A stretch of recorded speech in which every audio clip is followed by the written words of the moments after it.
Sage. Hey, Dani. How are you? I'm pretty good. How are you? I'm good. Good. So, Hi, guys. Hi. Welcome back. welcome. We are Silence of the Hags. Yeah. Welcome to Yeah. another episode of Halloweek. Halloweek. Yeah. Ooh, a spooky episode every day until Every day Halloween. until Halloween. Yeah. Yeah. I'm so excited. Yes, me too. And we hope you guys are enjoying it so far. It's been really fun for us. Mm. A little bit more like lighthearted stuff. There's been some, sad, spooky stuff, but like more or More less, I'd say fun. it's been more fun. Yeah, definitely. So today we are talking about Halloween happenings. It'll just Yes, be yes, all weird things that happened on Halloween. Yeah. All Hallows Eve, as some say. Yes. So yeah, this is a fun one. This is creepy. This Yeah. is spooky. This is interesting. It's historic. Yes. Speaking of Um, which, Mm. you know that Halloween this year is on a full moon? I did not know that. Yeah. Oh, best. That's the best. Oh my god. I am so sad. I'm working until midnight Oh. on Halloween. Jeez. But I think that just means that because I think we're handing out candy to kids, maybe. Because I know that I know that Halloween's kind of like low key canceled this year. Yeah. And I think that might work because we all have to wear masks and we're sanitizing all the time, anyways. I think we're handing out candy. I don't know. My Well, fingers that's are good. crossed. If not, I'm buying candy and I'm handing it out Yeah. to my clients. We have candy, but I genuinely don't think we're going to get trick-or-treaters. I mean, like, I know people are, like, all, like, miffed, and they're like, oh, it's just so, like, you never know the risk. I'm like, yeah, but what's the difference between an adult going through a fucking drive-thru? Yeah. Literally, what is the difference? Well, like, if you're wearing gloves, Yeah. or you know what, another thing, like, some people are doing, or, like, I don't know if you've seen, like, the picture of, like, the tube on the staircase, and then you just put it down the tube, and the kid puts their fucking Oh, yeah. their basket, like, right under the tube, and it just goes in, and then you're not seeing them. That's cute. And also, everything is individually packaged. Like, Like, just wipe down the package. right? I feel like, I don't It's know. definitely doable. I feel think, like it's but doable, but that's... I know my friend's complex that she lives in, they got, like, a notice sent out to everybody being like, no trick-or-treating, no handing out candy in the co-op this year, like, at all. Oh, Yeah. That's sad. And then where Nico's parents live, they're just doing, like, just a thing in their co-op with the co-op kids, like, so it's like they're gonna, like, set up little booths and do, like, basically, like, a scavenger hunt, and then at the end they get, like, a bag of candy each. Oh, that's really Yeah, cute. but they're doing that instead of trick-or-treating. Oh, that's lovely. Yeah. So Yeah, there are people options getting out there. creative, Yeah. Yeah. It's sad, but what can you do? Exactly. You just gotta make the best of the situations, you know. Yeah, and it sucks too, cause like it's my sister. It's like one of the last years that it's gonna be like socially acceptable for her to go. So it's a bummer that she's missing out on it. Yeah. But yeah, it will be okay. That's okay.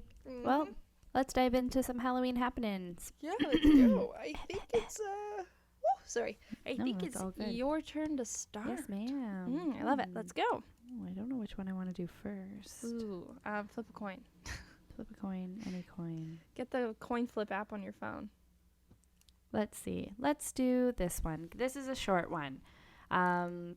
So, one of the most horrific recent events to happen on Halloween took place in Napa Valley, California in 2004. Ooh. Housemates Adrienne Insogna, Leslie Ann Mazzara, and Lauren Mianza. Wow, you Had- picked. Thank You you. I picked it know. easy. Freaking all these like Italian names, very hard to pronounce. Yes, fair. Spent the evening handing out candy to trick-or-treaters. After going to bed, Lauren woke up to the sound of Adrienne screaming at 2 a.m. Oh, that's scary. She ran outside in horror, but after hearing screaming again, she ran back inside. Then she discovered that both of her friends had been stabbed and were barely alive. She ran out of the house again and called 911. Her two best friends later died. The killer was Adrienne's best friend's fiancé, Eric Koppel, who committed the murders because he was jealous of the friendship between Adrienne and his girlfriend. Oh my God. Oh my god, that's just like a classic. If I can't have her, no one can. Mhm. Oh my god, go fuck yourself. Yeah. Oh man, that's awful. That makes me so mad. I Mhm. mean, like, it's tragic, but it makes me so fucking mad. Yep. Awful. Yeah, fuck that. Just because he was jealous of a friendship. Like, and yeah, like, sir, I don't care how close they are as best friends. You know who she's Mhm. boning at night? It's Mhm. you. What, like, Yep. there's different kinds of relationships. Yep. Like, no partner will ever replace my relationship with you, but you also don't fulfill my romantic needs, and I don't Mhm. even mean just boning. I just Yeah. like there's other things that you don't, and that's fine. Yeah. Sorry, it's just so fucking Awful. lame. I mean, Yeah. obviously it's Fuck murder, you, but Eric. And yeah, also, fuck fuck you. How you. dare you do that on Halloween? yeah, Fuck you. right. You sullied Halloween this year. Yeah. The dick. Awful. Yeah, that's shitty. Well, fuck that guy. Is it my turn then? Yes, it's your turn. Oh, that was a quick one. Okay. So this one is about the death of the one and only Harry Houdini. Oh, yes, I saw this one. I Mhm. was going to do this one. Yeah, it's fun. It's well, not fun. But you know. So if you don't know who Harry Houdini is, I am concerned a little bit. But he's only just like the most famous like magician in the whole world. Magician. Yeah. He's a musical magician, in case you didn't know. Yes. But basically, he ended up dying from a ruptured appendix at the age of 52. So I wrote a lot more on this. However, I'm going to keep it a little bit shorter and sweeter, I think. Mhm. So apparently, Houdini had been suffering from appendicitis for weeks before his death, which was on October 31st of 1926. So we got a Halloween. Honestly, I feel like that's so on brand for him, though. If he's gonna die on fucking Halloween. But yeah, basically he'd been suffering from appendicitis for weeks, leading up to his death, but hadn't sought out treatment. And things kind of came to a head on October 20th when he did a performance at the Princess Theatre in Montreal. According to eyewitnesses, Houdini was laying on a couch after having his portrait sketched by a student. When a man named Gordon Whitehead, who was another university student, entered the room. Whitehead asked to test Houdini's claim to be able to absorb any blow to the body above the waist without injury. If you haven't heard this is one of his many claims. Is he's like, you can hit me anywhere above the waist and I won't be injured. Okay. So, yes, true. Apparently, Houdini said yes. So that's a little bit up for discussion, because it's kind of, we've gotten some conflicting statements here, but the general consensus is that Houdini said sure, and the student, Gordon, delivered multiple blows to his stomach, reportedly hitting him 3 times before the magician was able to tighten his stomach muscles to protect himself sufficiently. So this is a thing that you can do. If you know how to, like, tighten your stomach muscles in the right way, you can, I mean, for the most part, maybe not any blow, but like most blows from a human, you can kind of protect your organs and make sure that you won't get hurt. However, what pretty much happened was that he was like, yo, can I hit you in the stomach? And Houdini was like, yeah, sure. And like immediately the kid started punching him, like didn't give him any time to fucking to get ready, which I mean sounds honestly about right, because you know, like, people do stuff like that. Like, even I've done stuff like that, maybe not with hitting people, but like if someone makes a claim like that where you're like, that sounds fake, you'll like ask them the question, then immediately before they have a chance to prepare themselves, like so that you can prove them wrong type thing, you just go in with whatever it is. Which kind of seems like what this was. So this, and adding to the fact that he had appendicitis, basically this just made it worse. So it's likely that it would have burst on its own without the striking. However, he still continued to travel while in severe pain from the appendicitis and also the getting punched in the stomach a bunch of times. And he had his final performance, I believe it was only 4 days later, in Detroit on October 24th.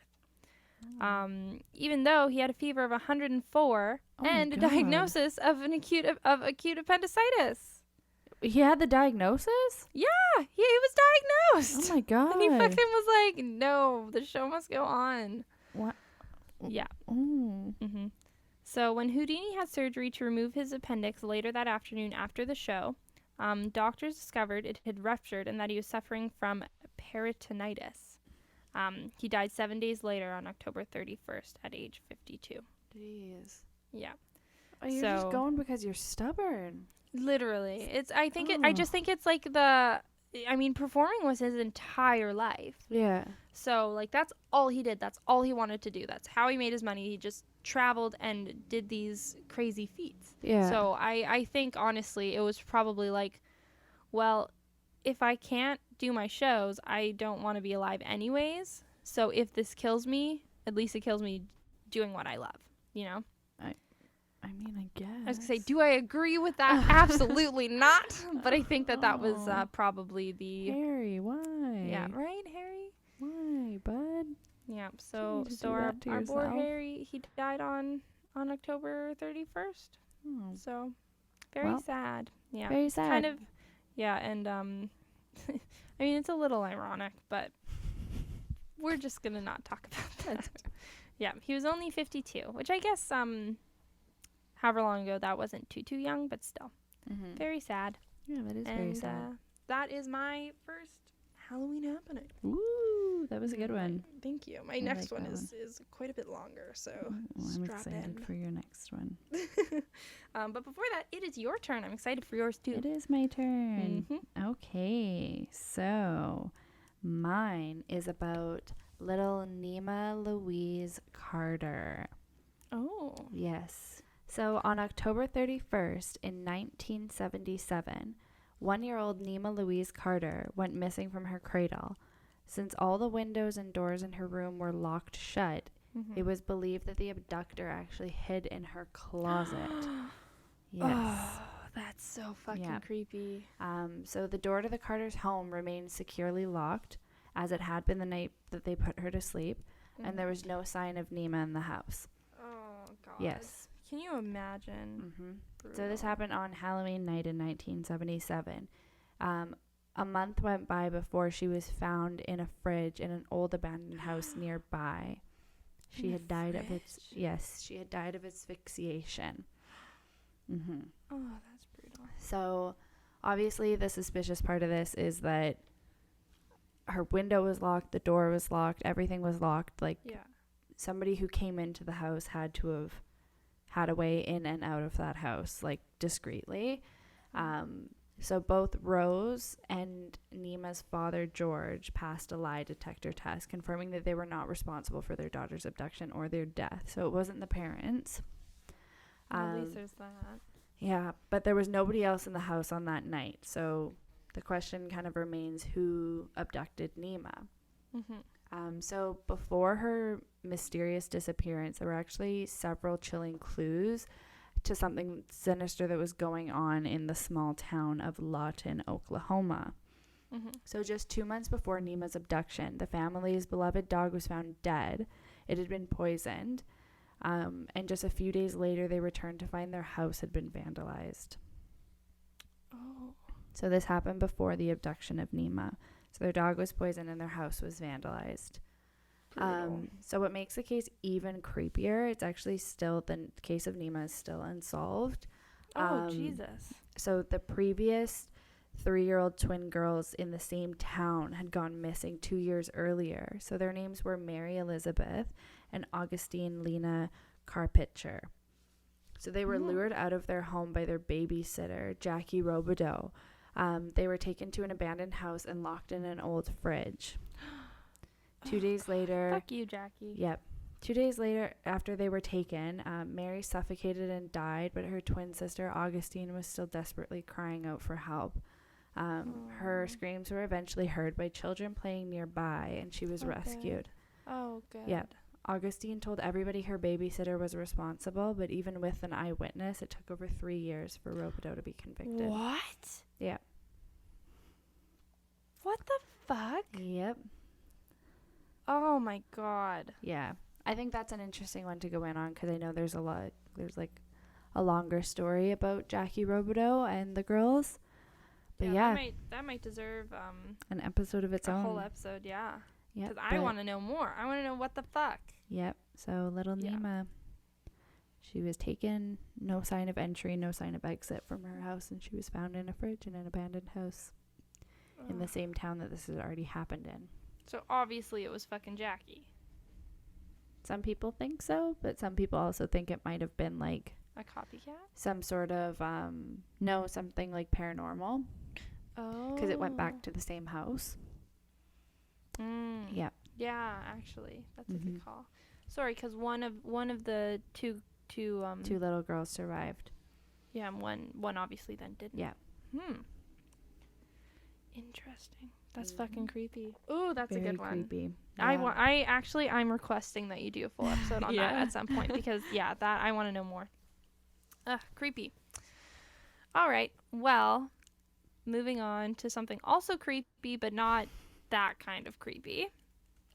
I'm going to talk about the murder of Timothy O'Brien, which is the case of the Candyman of 1974. Yes.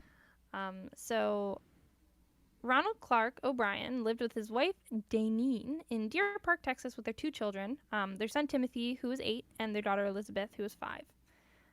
O'Brien worked as an optician, basically someone who designs, fits, and dispenses corrective lenses for people's eyes in Houston. And he was also the deacon in the Second Baptist Church, where he also sang in the choir and was in charge of the local bus program. Of course. The deacon being a member of... Also, I'm so sorry, I don't know very much about Christianity and like what the different things mean. So this is... I looked it up and I hope this makes sense, but it doesn't really to me, so we'll see. A deacon is a member of the lowest rank of the threefold Christian ministry or official, usually ordained, who shares in the ministry and sometimes in the governance of a congregation. So it sounds like 2 steps below a pastor. I think so. I asked a friend of mine, but they are a different, like, I guess this is more, what did he say? I think he said that this was more Catholic. Oh, he's Christian? Yes, sorry, yeah, I asked my my Christian friend to see if they knew.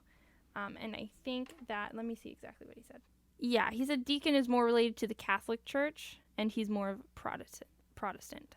So, yeah, this is more of a Catholic thing, I guess.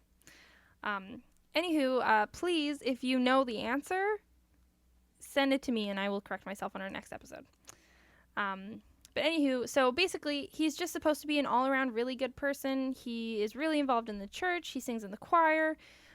He's in charge of the bus program. You know, he's a working man. He's obviously like on the smarter side. He's an optician, which I feel like isn't the easiest thing to do.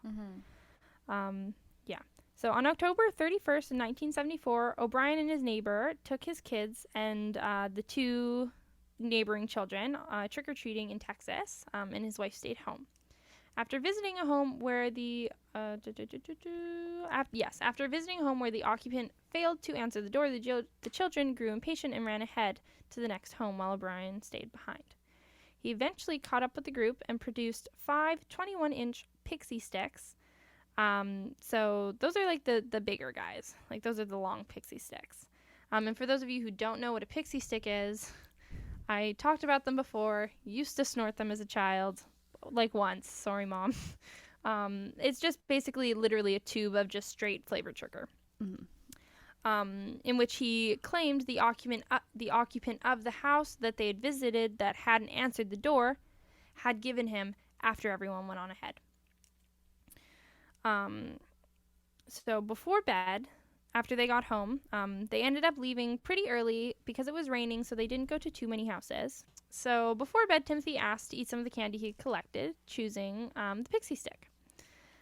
Timothy had a bit of trouble getting the powdered candy out of the straw, so O'Brien helped him loosen the powder and open the stick. So again, those of you who don't know, you literally just squeeze the end of a pixie stick and the plastic opens, and then you just dump the sugar in your mouth. After having some of the candy, Timothy complained that it tasted bitter. O'Brien then gave his son Kool-Aid to wash away the taste. Timothy immediately began to complain that his stomach hurt and ran to the bathroom where he began vomiting and convulsing. O'Brien later claimed that he held Timothy while he was vomiting and the child wouldn't limit his arms. Timothy O'Brien died en route to the hospital less than an hour after consuming the candy. Timothy's death from the poisoned Halloween candy prompted fear in the entire community. Many parents in the Deer Park area and surrounding areas as well ended up turning in their candy to the police, fearing that it would be laced with poison as well. The police didn't initially suspect O'Brien of any wrongdoing until Timothy's autopsy revealed that the pixie stick he had consumed was laced with a fatal dose of potassium cyanide. 4 of the 5 pixie sticks O'Brien claimed to receive were recovered by the authorities from the other children, so the other kids that he had handed them out to, and none of them had consumed it. The candy consumed by Timothy contained enough cyanide to kill 2 adults. Jesus. Yeah. While the other 4 candies, so the other 4 pixie stick containers, contained dosages that could kill 3 to 4 adults. Oh my God. Mm-hmm. Like, how do you say fucking overkill? When questioned, O'Brien originally stated that he did not remember which home he had gotten the pixie stick from. This was really odd, as O'Brien and his neighbor had only gone to 2 neighborhoods with their children. As I mentioned, it had been raining, so it's not like he went to hundreds of houses. Mm-hmm. Like in I would say in 2 neighborhoods, what are we looking at? Like 20 houses, maybe? Maybe. Yeah, so not very much to forget. It quickly became obvious that he was, in fact, the one who had given out the poison candy.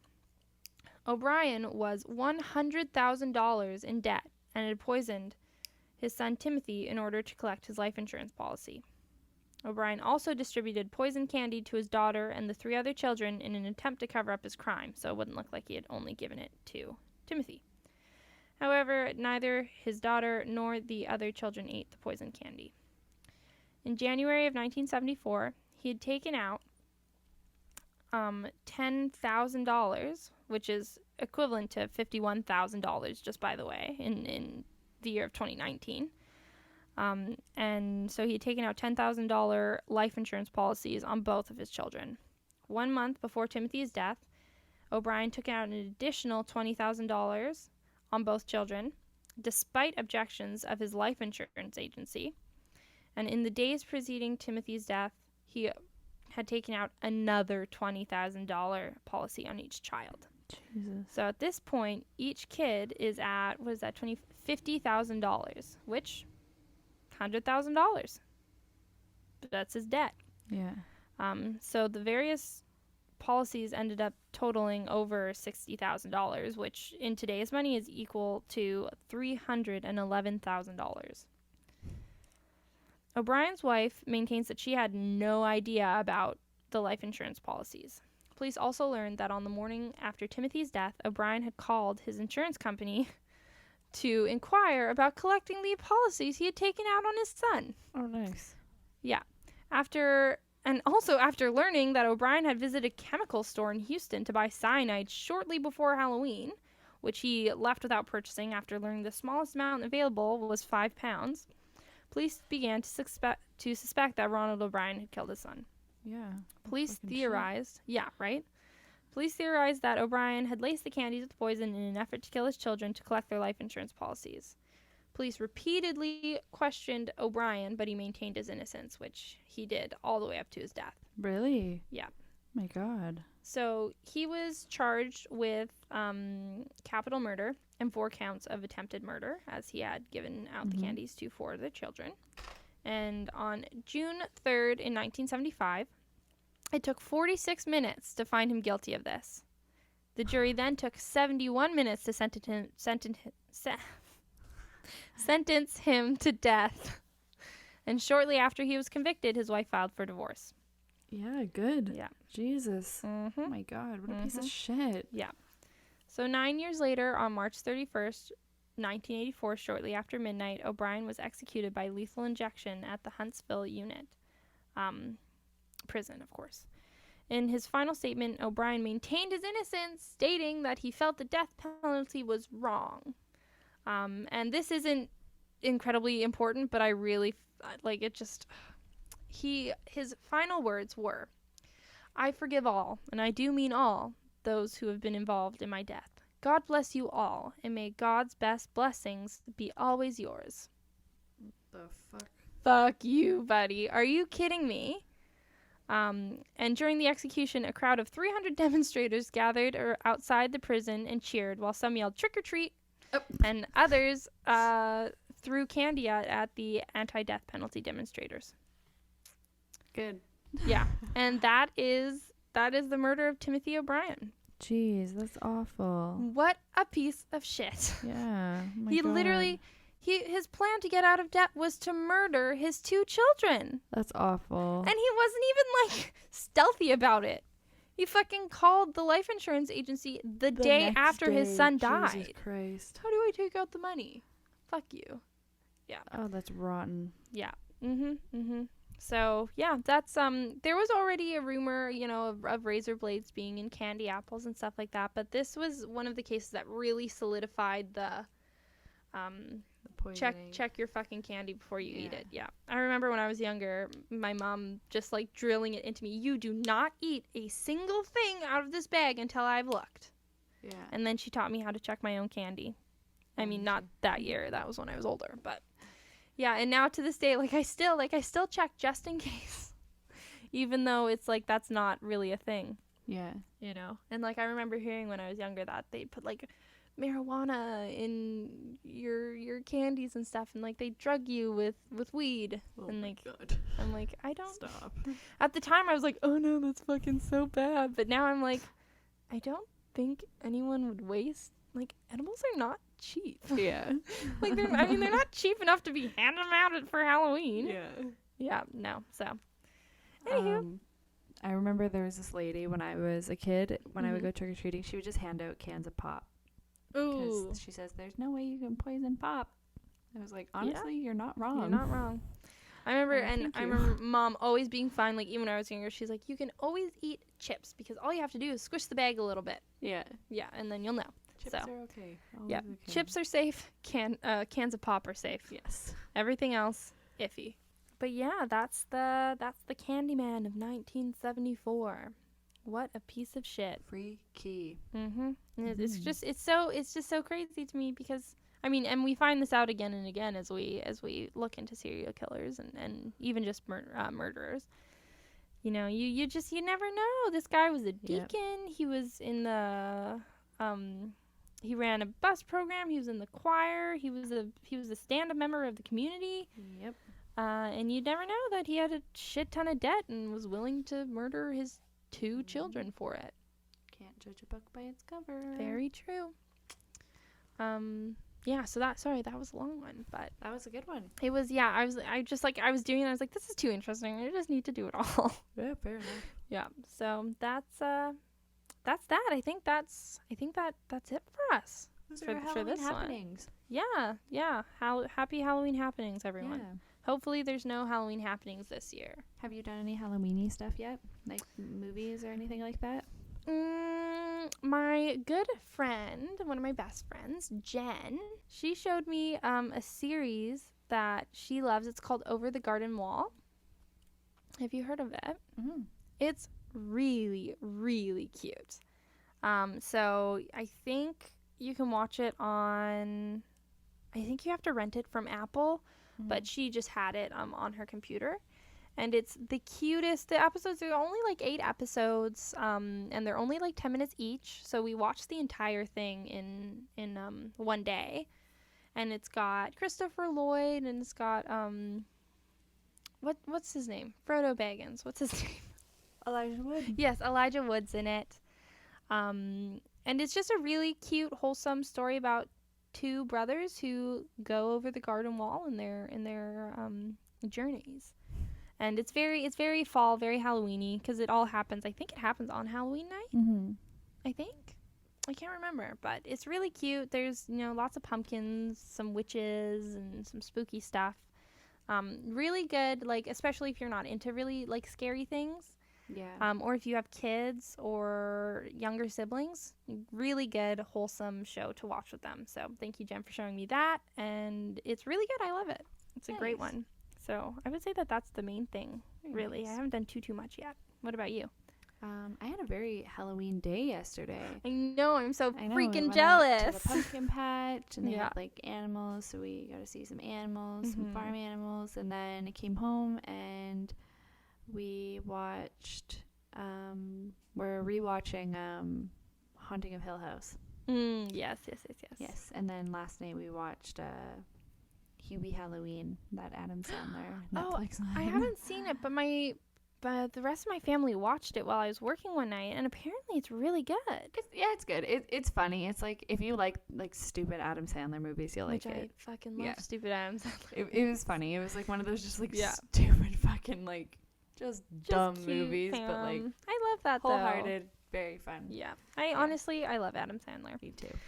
And speaking of Hill House, let's talk about Bly Manor. I did actually Yes. watch that. So good. Oh. Really? You didn't like it? I N- loved it. I I actually didn't liked think it it better was than that- Hill House, which I know is an What? unpopular opinion. Yeah, I liked it better. That I is like an the- unpopular opinion. I liked the story better, like of the ghost better. Yeah. I just To me, that one makes.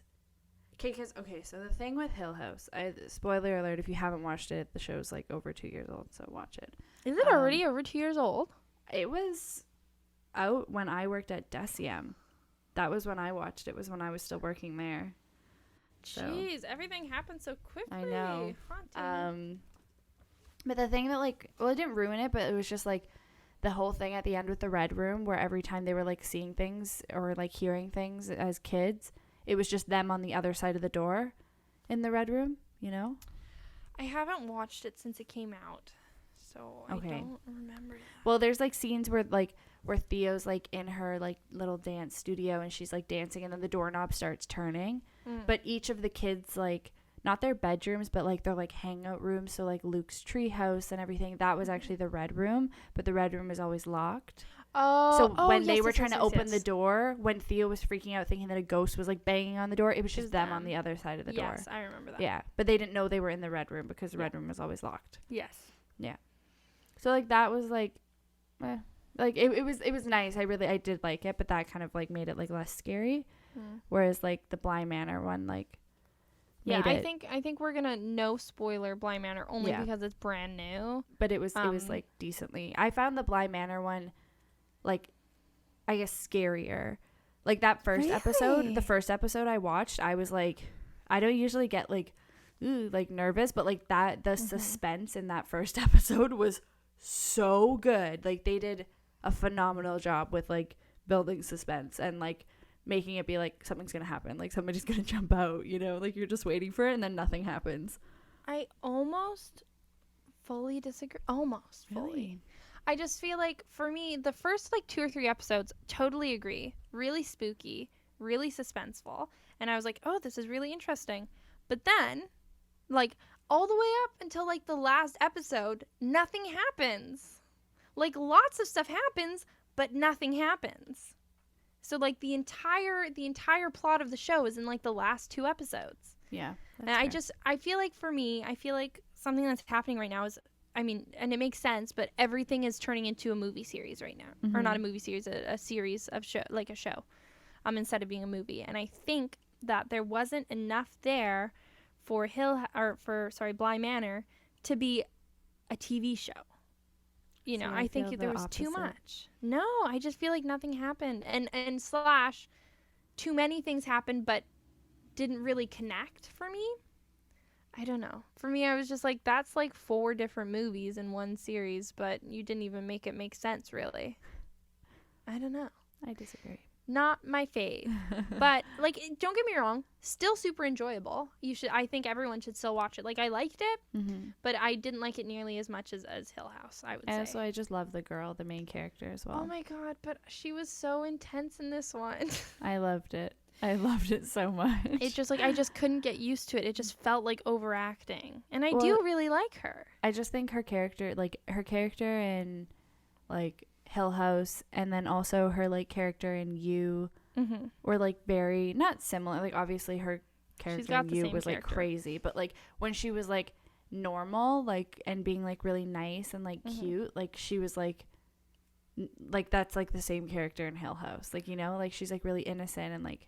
No, but she's crazy. No, I know, but that's what I'm saying is when she's acting normal in You, she's very similar to her character in Hill House. Okay, yeah, that's fair. I will say the last episode made me cry like a baby. Yeah. I will say really that. Fucking sad. And it was, I really liked the last episode, but I just felt like it didn't connect to the rest of the show for me. Oh, really? I feel the opposite. I feel like I had more closure with Bly Manor than I did with Hill House. Oh, I don't. I hated how Bly Manor ended. I was so angry. I was like, that's so stupid. I loved it. I thought it was perfect. Well, this is the differences between us.